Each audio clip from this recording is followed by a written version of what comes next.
Okay, welcome to section 2. Who am I? So, my name is Heather Dianne Chyzowski. That is my married name, and Sz-zowski is Polish. So, it actually starts with a C. So, the CH in Polish makes the sound sh. So, I get a lot of Sz-zowski, but the proper pronunciation is Sz-zowski.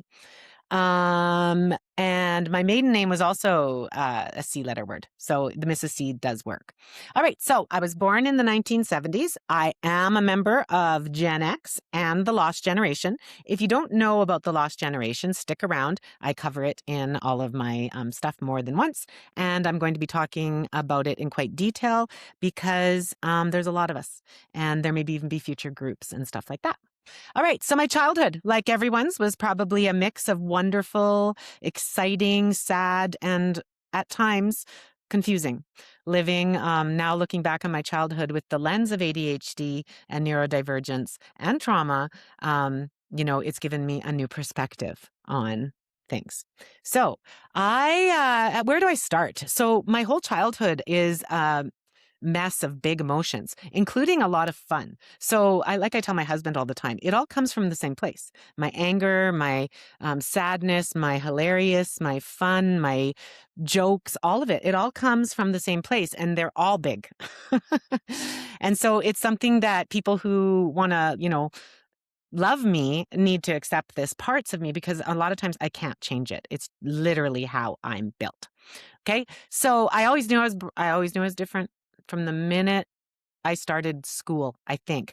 I mean, I even have some memories, and I get into this a little bit more in Hyper Heather. I do have some memories of moments where I think some sensory stuff came up and, a few things like that. But for all in all, I just thought I was a very broken person.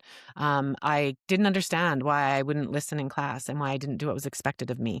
I didn't understand why I couldn't learn and why everything was so difficult. Early childhood, I was very, very easily made friends. I mean, I still easily make friends, but I mean, I didn't have a lot of the social issues until later, until, when it starts to become like a developmental thing, because most kids with ADHD are about 2 to 3 years behind, although they can appear ahead. It's an interesting thing.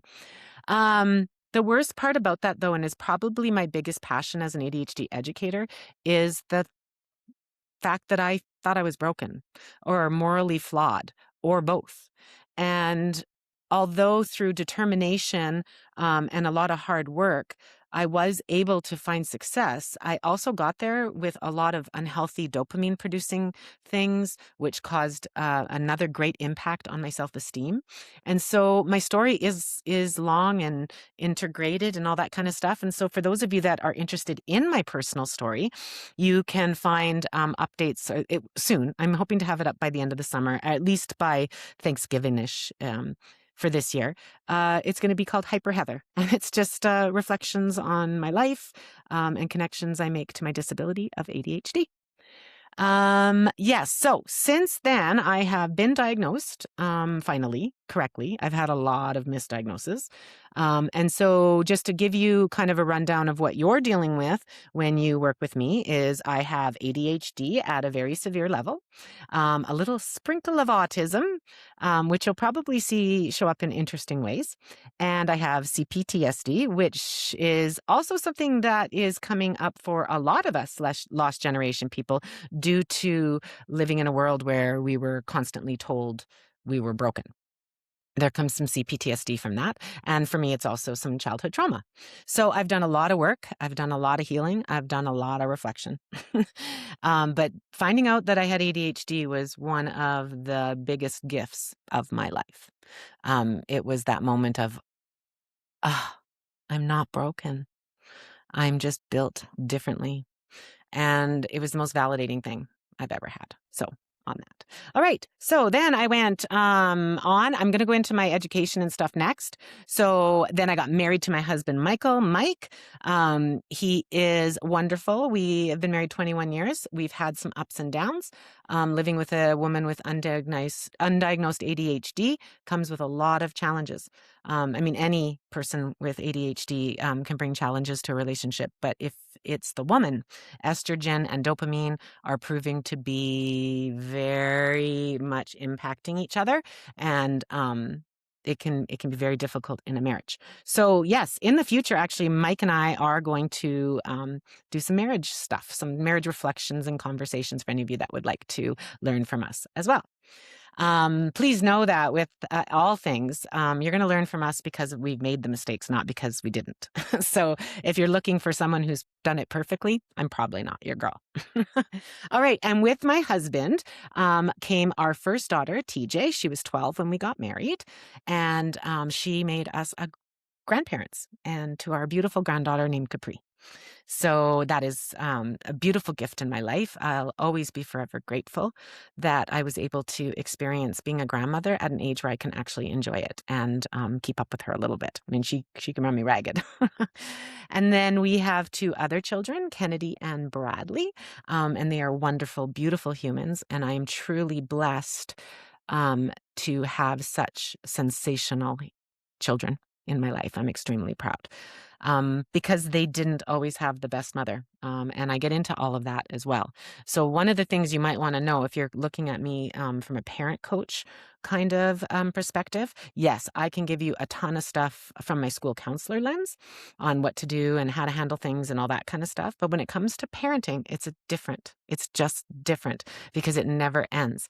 And we're definitely going to fail sometimes. And we're definitely going to lose our temper sometimes. And if you're dealing with ADHD, undiagnosed or untreated, there's sometimes when you just have nothing left, even for your kids. And so I have some sad stories where I failed as a mother. I failed my kids. It's probably the biggest regret of my life. But I've also learned that I was doing the best that I could at the time with what I knew. And when I knew better, I did better. And that's kind of my philosophy on everything. We all make mistakes. We're all going to do things that are kind and unkind. My main philosophy or approach is when you know better, did you do better? Because as humans, that's all we can do. So that is something you do need to know about me. I've hit rock bottom. I had some interventions, and it was only once I was finally diagnosed that things turned around for me and for my family. And there's repair there too. So that's the kind of stuff that I'm going to cover in Mrs. C and Me. We're going to kind of start at the beginning and then just work our way through, as well as I take, questions. I'm even thinking about maybe once a month having just a live session where people send me questions and I just answer them. So it's a very honest, raw look at ADHD, but that's who I am. And finding out about ADHD, I mean, for a couple of years there, that's all I could talk about to anyone and everyone. The people around me are kind of, they get it. And that's another reason I wanted to create Mrs. C and Me, because I'm not done talking about it. But I do realize that for the people in my circle, they want to move forward. They've learned to sit with me in it and they've done all that kind of stuff. But I still want to talk about it. I still make connections every day. I still see things. I still want to try things.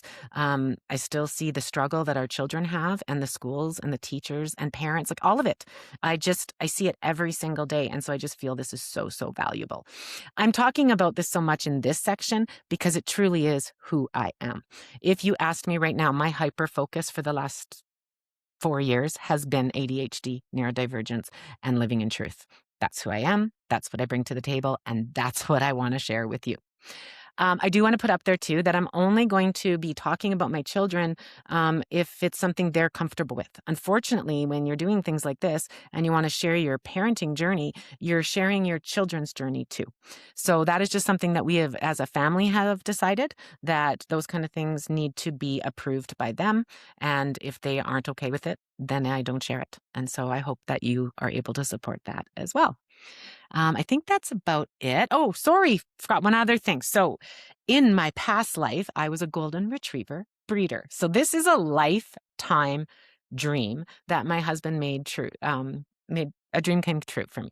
So in the whole span that we were breeding, we had 5 golden retrievers. We had Buddy and Holly, and then we had Peggy Sue for a long, long time. So we had Buddy, Holly, and Peggy Sue. That was our main breeding years. A few years later, we got Daisy, and we did start breeding her, but then the market started to get really saturated, and I started to see an increase at the rescues and things like that. So we decided the ethical and honorable things to do was to stop breeding. So we kept Tucker from Daisy's last litter. Buddy and Peggy Sue have now passed, so I only have 3 golden retrievers right now. So they are a beautiful part of my life. They produce dopamine, and they are very calming for me. Very sensory wonders for me. So I will, in the Hyper Heather, be sharing videos and stuff with the puppies in it and all that kind of stuff. You maybe can share with your children if they need, something mindfulness or, a little laugh or, a little dopamine hit or something. Those will be there too. That'll be in the Hyper Heather section. So I think that's it for me. I'm trying to think, did I miss anything? Oh, okay. So now I'm going to jump over to my professional life. I think I've got all of that done right now as far as my personal life goes. I have been a few roles in the education system. So I started as a drama teacher. Then I went into counseling. Then I went into drama teaching again at a different level. And then I went into counseling again. Then I pursued my master's degree in education and with the focus on school counseling. And I've been a principal. I actually went into that and found it's not for me. I didn't get to spend as much time with the kids. I didn't get to help them with a lot of their needs. And it just wasn't the best time as well in my life. I hit rock bottom while I was a principal. And so that's always something that's going to be in the back of my mind. I'll never truly know if I'd been diagnosed and properly treated, if I might have found more success in that career. But I also kind of like to think that it's not what I was supposed to be doing because I am passionate about this work and I absolutely love being a school counselor. I love being the one that can help kids sit in it, help kids repair and help kids find their own radical self-acceptance, because I truly believe that's the only way that you can live and thrive with ADHD. And that's learning to accept yourself as is. No alterations. So jump over to my credentials.